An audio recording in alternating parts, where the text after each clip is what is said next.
Hello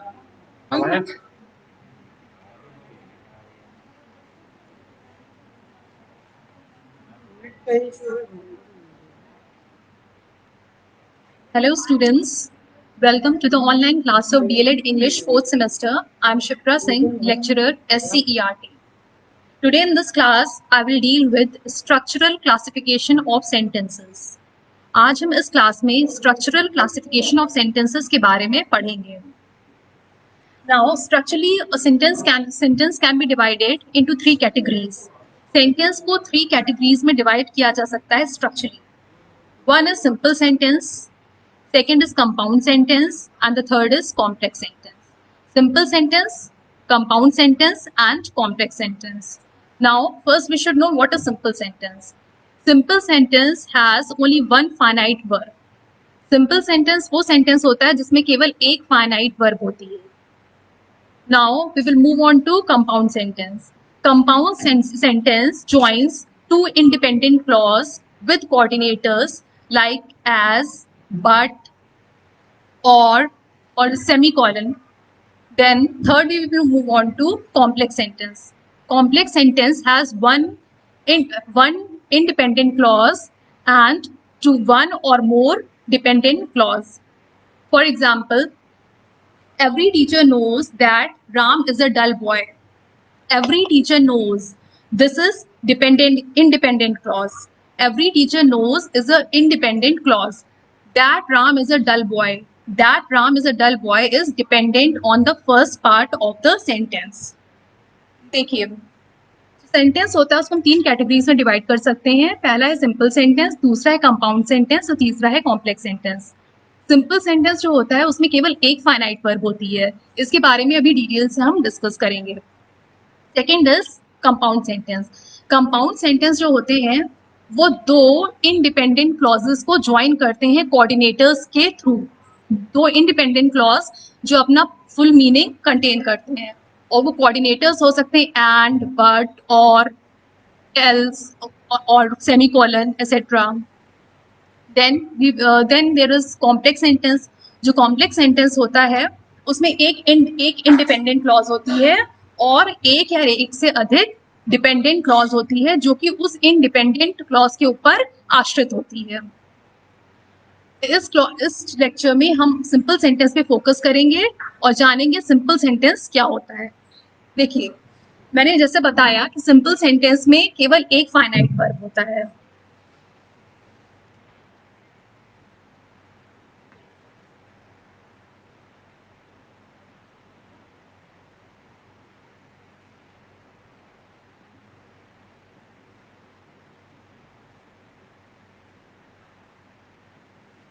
simple sentence होता है उसमें केवल एक फाइनाइट वर्ब होता है. Now the question arises, what is finite verb. ये क्वेश्चन अब उठता है कि फाइनाइट वर्ब होता क्या है. फाइनाइट वर्ब वो वर्ब होता है जो टेंस के according change then changes according to person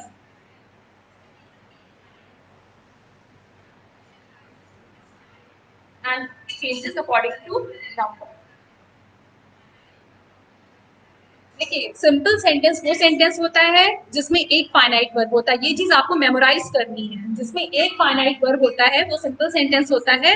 और फाइनाइट वर्ब को हम कैसे आइडेंटिफाई करेंगे उसके मैं आपको मेथड बताती हूँ. पहला है हम उसको टेंस के अकॉर्डिंग. जो फाइनाइट वर्ब होता है वो टेंस के अकॉर्डिंग चेंज होता है.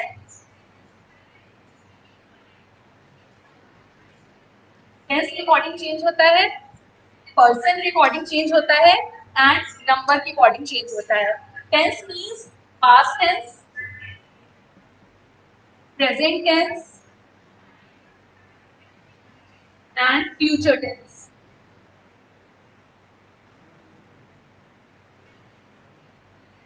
Person, first person, second person and third person. A number, singular and plural. Simple sentence tense के अकॉर्डिंग चेंज होता है. मींस अगर पास्ट टेंस होगा तो जो सिंपल जो फाइनाइट वर्ब होगा वो चेंज हो जाएगा। अगर प्रेजेंट टेंस होगा तो फाइनाइट वर्ब चेंज होगा, फ्यूचर होगा तो फाइनाइट वर्ब चेंज हो जाएगा। फर्स्ट पर्सन के साथ फाइनाइट वर्ब चेंज होता है, सेकंड पर्सन के साथ फाइनाइट वर्ब चेंज होता है और थर्ड पर्सन के साथ फाइनाइट वर्ब चेंज होता है। देन सिंगुलर के साथ फाइनाइट वर्ब चेंज होता है और प्लूरल के साथ फाइनाइट वर्ब चेंज होता है। अब हम इसको एग्जांपल्स के थ्रू समझेंगे।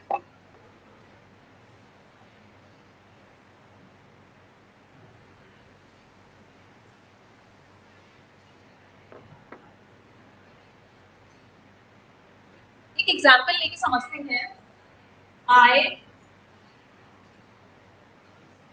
Study Hindi every day.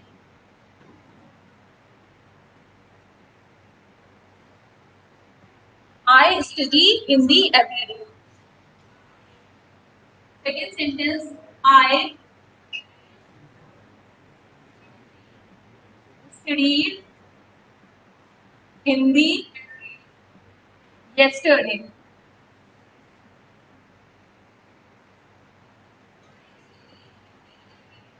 Now the third sentence is,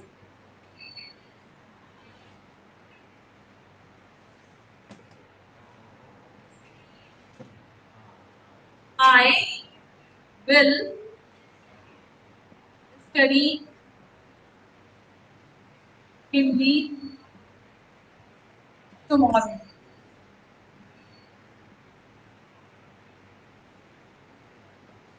Now there are three sentences. I study Hindi every day.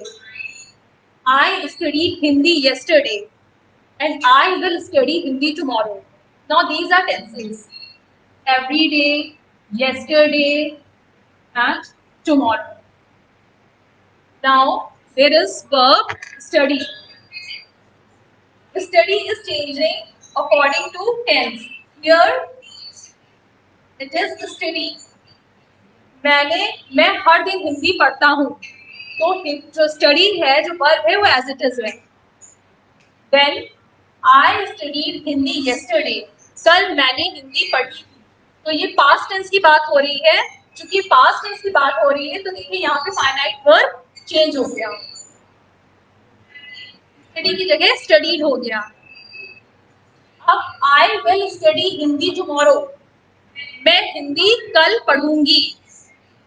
तो यहाँ टुमारो, टुमारो मीन्स हम फ्यूचर की बात कर रहे हैं, फ्यूचर की बात कर रहे हैं। तो आप देख रहे हैं यहाँ पर फाइनाइट वर्ब चेंज हो गया है। ये है टेंसेस और ये है आपका फाइनाइट वर्ब। आई स्टडी हिंदी एवरी डे, मैं हर दिन हिंदी पढ़ता हूँ, तो उसके अकॉर्डिंग ये फाइनाइट वर्ब स्टडी है। आई स्टडी हिंदी yesterday, मैंने कल हिंदी पढ़ी थी। क्योंकि पास्ट टेंस में है तो देखिए फाइनाइट वर्ब चेंज हो गया। I will study Hindi tomorrow, मैं कल हिंदी पढ़ूंगी। ये फ्यूचर टेंस में है तो देखिए उसके अकॉर्डिंग फाइनाइट वर्ब चेंज हो गया। तो जो मैंने फर्स्ट थिंग बताई थी कि फाइनाइट वर्ब टेंस के अकॉर्डिंग चेंज होता है, ये एक आइडेंटिफिकेशन है फाइनाइट वर्ब का। नाउ अब हम ये देखेंगे कि फाइनाइट वर्ब कैसे पर्सन के अकॉर्डिंग चेंज होता है। या हम ये देखते हैं, पहले हम ये देख लेते हैं कि किस तरह से इनफाइनाइट वर्ब टेंसेस के अकॉर्डिंग चेंज नहीं होता है।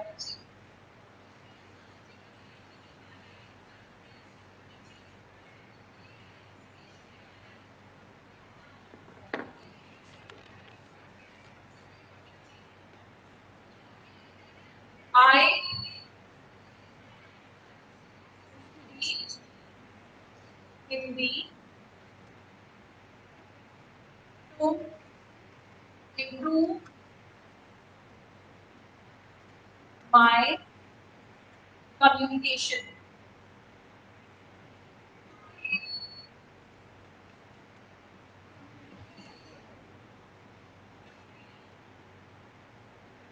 I studied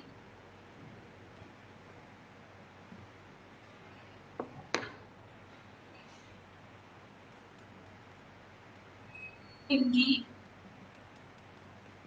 to get good marks. Next is I will study Hindi to become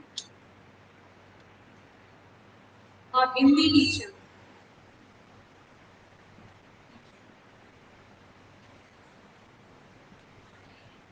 देखिए यहाँ पे 3 सेंटेंसेस हैं यहाँ पे finite verb study, studied and will study. ये प्रेजेंट में है, ये पास्ट में है, ये फ्यूचर में है। यहाँ पर आप देख रहे हैं एक और वर्ब है to improve.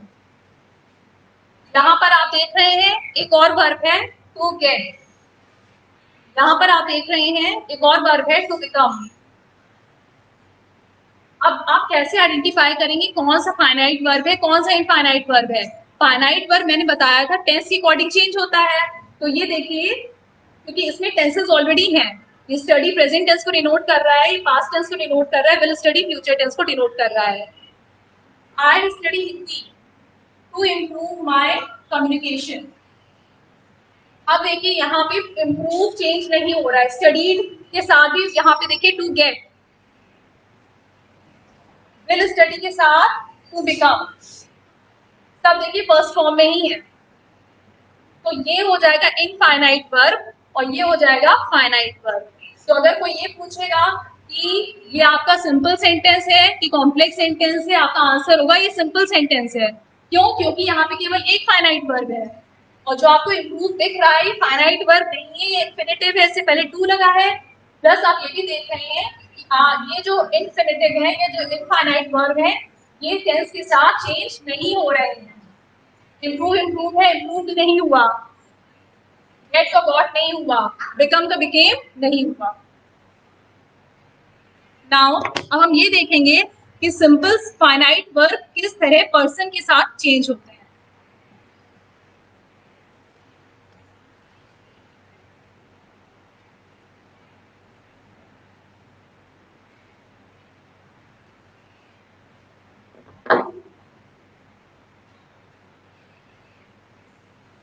I eat bananas. He eats banana.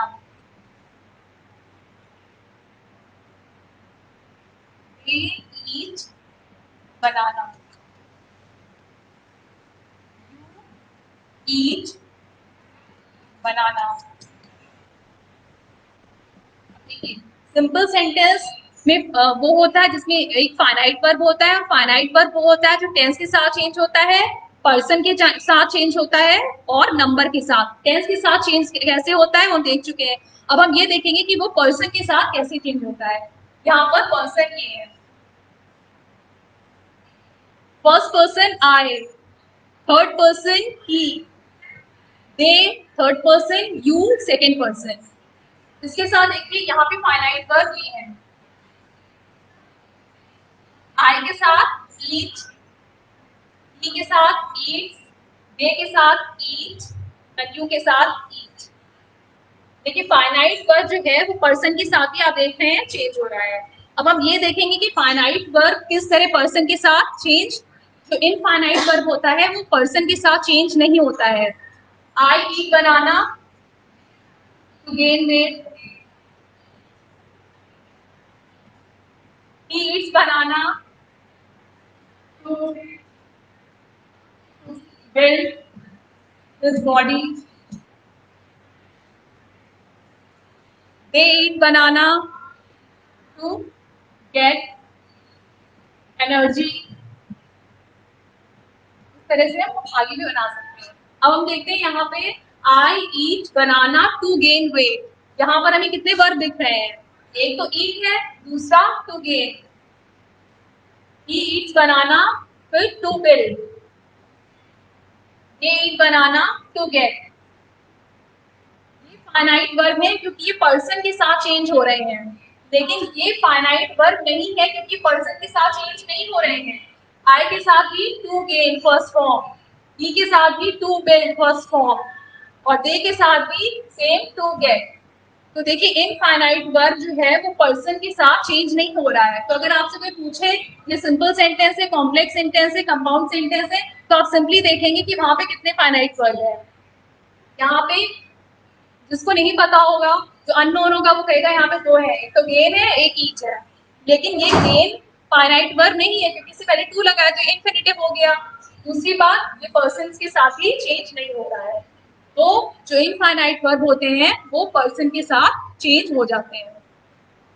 अब हम ये देखेंगे कि किस तरह से जो फाइनाइट वर्ब होते हैं वो नंबर्स के साथ भी चेंज होते हैं।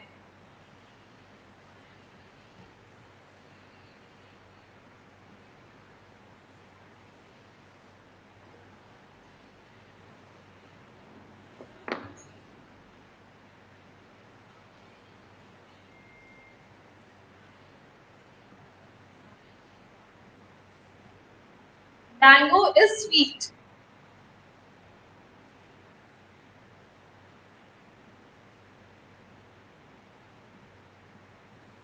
Mango is sweet, mangoes are sweet. देखिए यहाँ सिंगुलर है मैंगो, तो इसके साथ फाइनाइट वर्ब इज है, तो ये इज हो गया। मैंगोज है तो फाइनाइट वर्ब आर। ठीक है, तो ये जो फाइनाइट वर्ब है ये पर्सन सिंगुलर है तो चेंज हो गया, प्लूरल है तो चेंज हो गया। अगर हम इसके आगे लिखते हैं mango is sweet to eat, mangoes are sweet to eat. यहाँ पर भी देखिए दो वर्ब आ गए, एक इज और eat, to eat, are to eat. लेकिन ये फाइनाइट वर्ब नहीं है क्योंकि देखिए इसके साथ पर्सन, ये सिंगुलर नंबर, ये प्लूरल नंबर के साथ चेंज नहीं हो रहे हैं। ये इन्फिनेटिव है। इन्फिनेटिव का पहला पहचान ये है कि वर्ब की फर्स्ट फॉर्म से पहले टू लगा है। प्लस आप ये भी देख सकते हैं कि इसके साथ चेंज नहीं हो रहा है, बल्कि जो फाइनाइट वर्ब है वो इसके साथ नंबर्स के साथ, सिंगुलर प्लूरल के साथ उसमें चेंजेस आ रहे हैं। इनफाइनाइट वर्ब में चेंजेस नहीं आते हैं।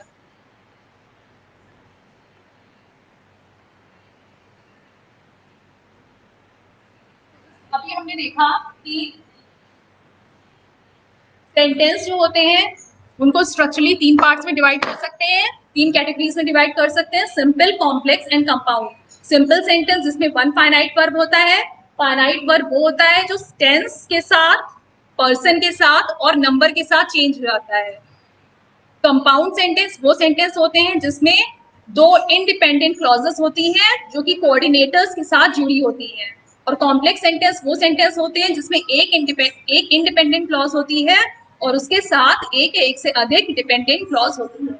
अब हम देखेंगे कि नॉन फाइनाइट वर्ब्स क्या होते हैं।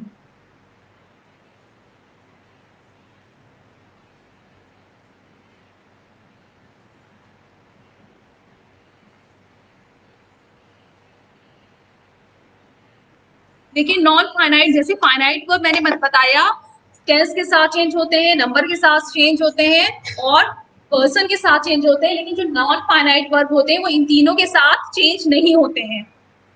तो ये नॉन फाइनाइट वर्ब को याद करने का तरीका है कि इन तीनों के साथ जो वर्ब चेंज नहीं होंगे वो नॉन फाइनाइट होंगे। और ये जो नॉन फाइनाइट वर्ब होते हैं ये वर्ब की तरह काम नहीं करते हैं, ये एडजेक्टिव की तरह,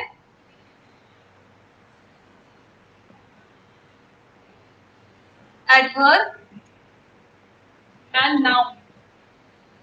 ये नॉन फाइनाइट वर्ब होते वर्ब है लेकिन वर्ब की तरह वर्क ना करके एडजेक्टिव, एडवर्ब और नाउन की तरह वर्क करते हैं।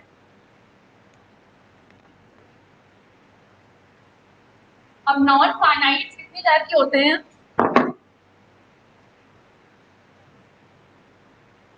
नॉन फाइनाइट जो है वो तीन तरह के होते हैं। फर्स्ट इज इंफिनिटिव,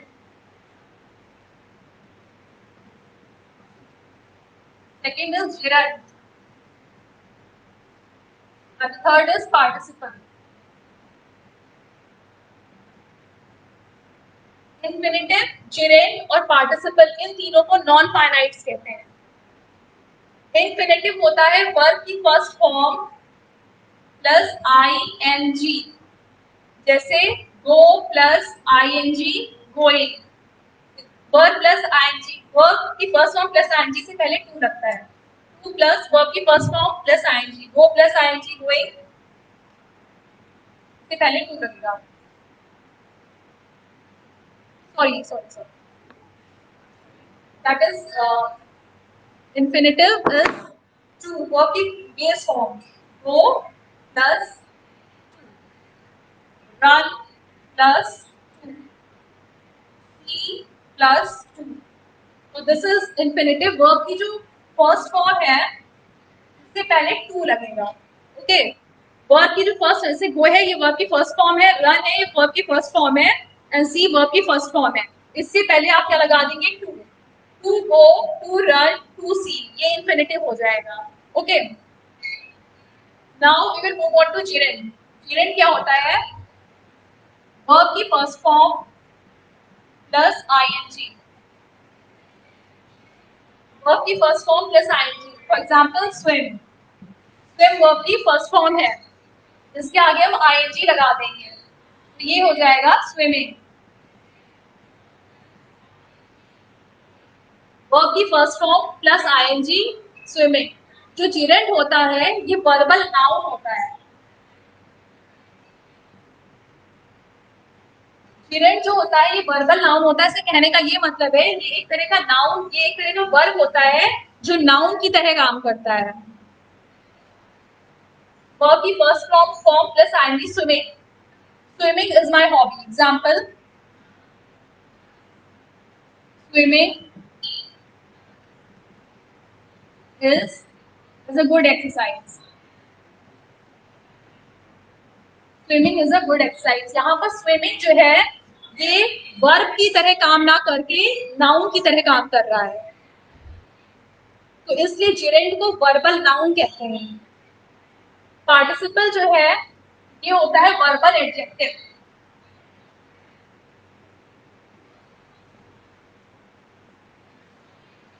पार्टिसिपल होता है ये वर्बल एडजेक्टिव होता है, ये एक तरह का वर्ब होता है जो एडजेक्टिव की तरह काम करता है।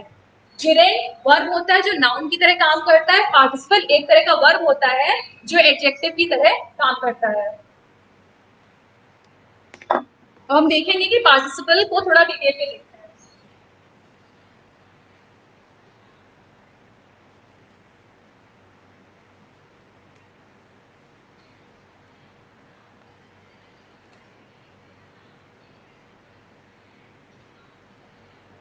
पार्टिसिपल, पार्टिसिपल को फर्दर तीन पार्ट्स में डिवाइड कर सकते हैं, present, present participle, past participle and perfect participle.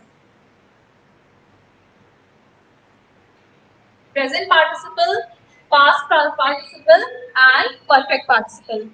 Perfect, अगर हम प्रेजेंट पार्टिसिपल देखते हैं तो ये वर्ब की फर्स्ट फॉर्म होती है plus ING. Example, I love dancing doll.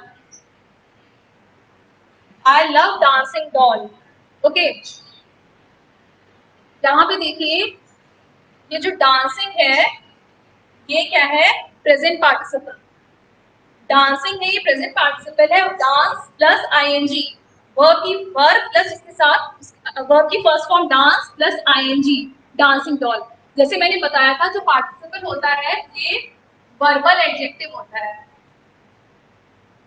अब यहाँ पे देखिए, यहाँ पे डांसिंग क्या कर रहा है, डॉल की को डॉल की विशेषता बता रहा है। कैसी डॉल, उसकी क्वालिटी बता रहा है। कैसी डॉल, डांसिंग डॉल। तो यहाँ पर ये वर्ब की तरह काम, डांसिंग यहाँ पे वर्ब की तरह काम ना करके एडजेक्टिव की तरह काम कर रहा है, डॉल को क्वालिफाई कर रहा है। किस तरह की डॉल, डांसिंग डॉल। तो प्रेजेंट पार्टिसिपल होता है वर्ब की first form plus ING, I love dancing doll. Past participle होता है वर्ब की थर्ड फॉर्म,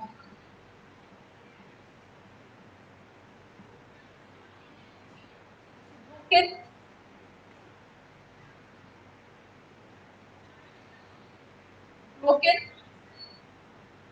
विंडो। अब यहाँ पर भी आप देखिए, यहाँ पे क्या ब्रोकन वर्ब की तरह काम कर रहा है, क्या ब्रोकन वर्ब की तरह काम कर रहा है, नहीं। यहाँ पर भी ब्रोकन एडजेक्टिव की तरह काम कर रहा है। वो विंडो की क्वालिटी बता रहा है, कैसी विंडो, ब्रोकन विंडो। तो यहाँ पर भी पार्टिसिपल वर्बल एडजेक्टिव इसीलिए कहा जाता है कि एक तरह का वर्ब होता है जो कि एडजेक्टिव की तरह काम करता है। तो ब्रोकन विंडो अगर हम देखते हैं, ही सॉ ब्रोकन विंडो, यहाँ पे ब्रोकन हो जाएगा past participle. Next perfect participle.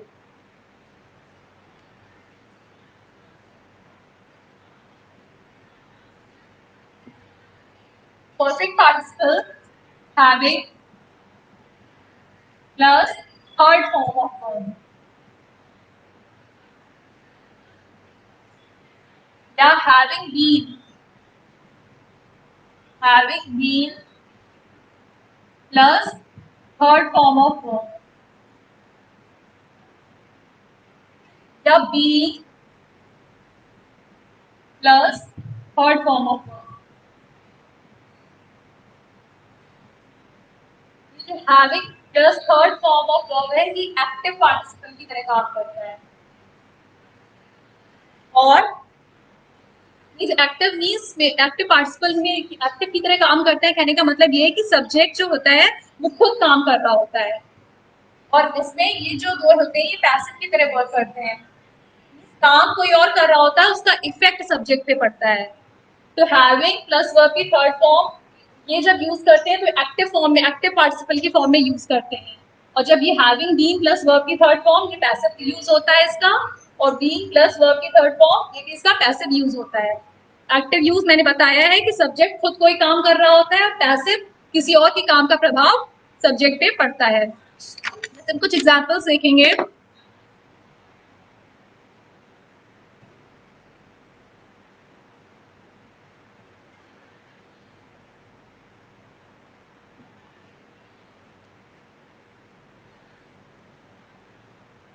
Having met you, he called me। Second example देखते हैं। Having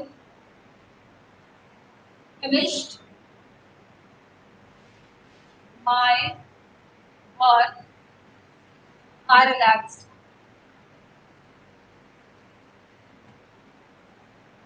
यहाँ पे ये perfect participle, having met perfect participle, having finished perfect participle. Having met you, तुमसे मिलने के बाद, ही कॉल्ड मी, उसने मुझे बुलाया। हैविंग फिनिश्ड माय वर्क, अपना काम करने के बाद, आई रिलैक्स, मैंने रिलैक्स किया। अब यहाँ पे सब्जेक्ट जो है खुद काम कर रहा है। अब हम इसका पैसिव यूज देखते हैं। Having been defeated, he fled us। Having been defeated, he fled away। यहाँ पर सब्जेक्ट खुद काम नहीं कर रहा है, किसी और के काम का प्रभाव सब्जेक्ट के ऊपर पड़ रहा है। तो ये जो है पार्टिसिपल का पैसिव यूज है, और ये जो पार्टिसिपल का है ये एक्टिव यूज है।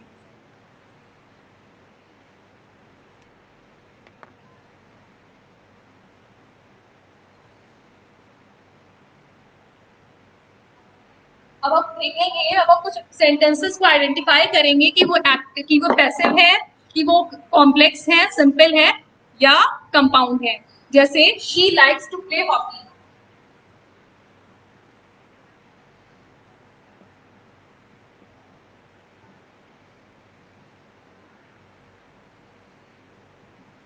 She likes to play hockey.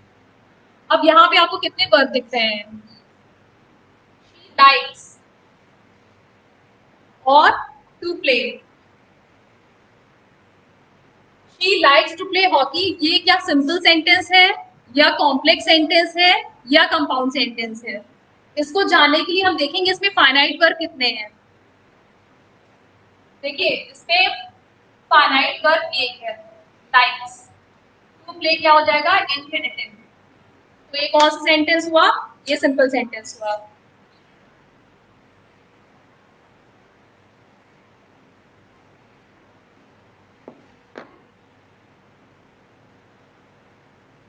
See the snake, he ran away। अब ये सिंपल सेंटेंस है, कॉम्प्लेक्स सेंटेंस है, कंपाउंड सेंटेंस है, ये जानने के लिए हम देखेंगे कि यहाँ पे कितने फाइनाइट वर्ब है। तो एक तो हमें ये नजर आ रहा है सी, दूसरा वर्ब नजर आ रहा है रैन। फिर हम क्वेश्चन करेंगे कि क्या सीन फाइनाइट वर्ब है या नहीं, ये रैन फाइनाइट वर्ब है या नहीं। यहाँ पर सिर्फ ये सिंपल सेंटेंस है। सिंपल सेंटेंस इसलिए है क्योंकि यहाँ पे सिर्फ एक फाइनाइट वर्ब है जो कि है रैन। ये जो सीन है ये पार्टिसिपल है, तो हम इसको कहेंगे सिंपल सेंटेंस है।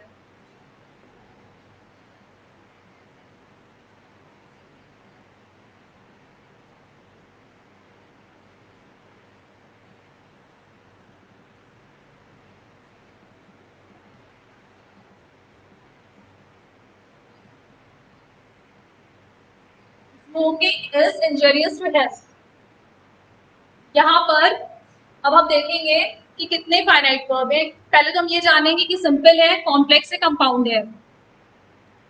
Smoking is injurious to health, तो यहाँ पर smoking is injurious to health, यहाँ पर स्मोकिंग क्या हो जाएगा, स्मोकिंग जिरेंड है, तो बचा कितना, सिर्फ एक फाइनाइट वर्ब दैट इज, तो ये हो जाएगा simple sentence.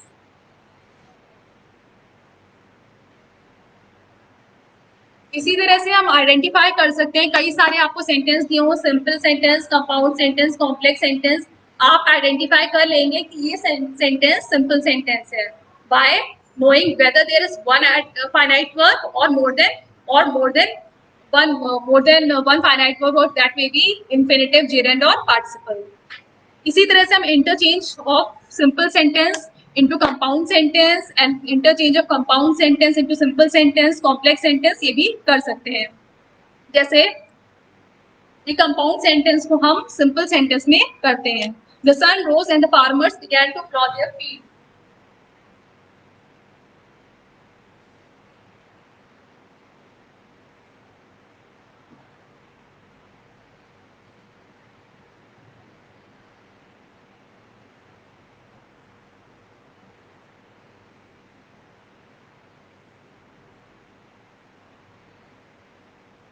Began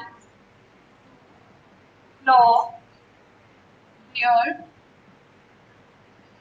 fields. The sun rose and the farmers began to plow their fields. ये कौन सा सेंटेंस है, ये कंपाउंड सेंटेंस है क्योंकि यहाँ पे एंड लगा हुआ है coordinator.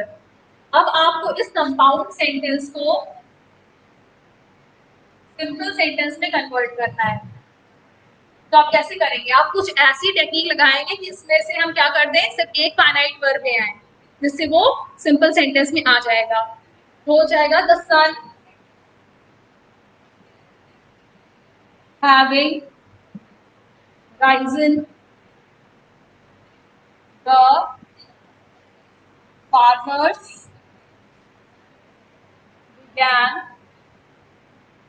to plow their fields.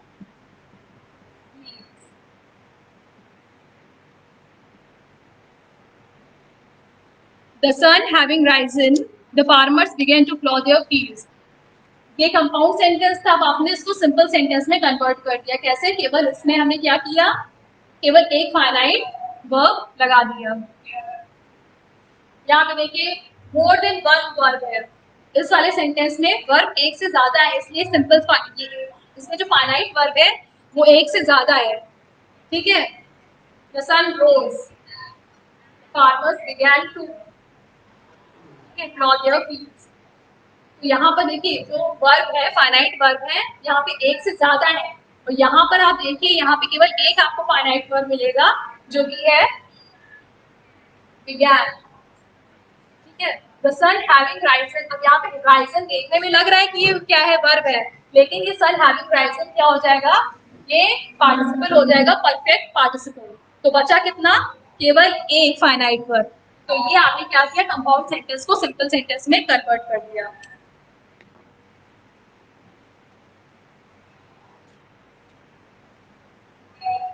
इस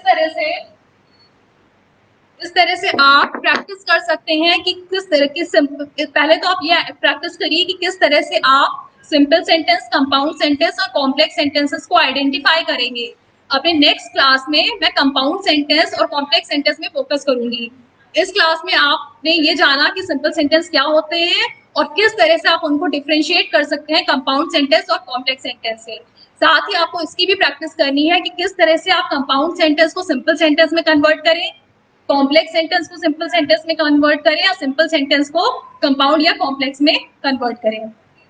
यहाँ पर आपको एक मैं होम असाइनमेंट देती हूँ कि आपको एक राइटअप लिखना है सिंपल सेंटेंस में, एग्जाम्पल्स के साथ उसको आपको पूरा एक्सप्लेन करना है। इस क्लास के लिए इतना ही। I hope you all have enjoyed this class. Thank you.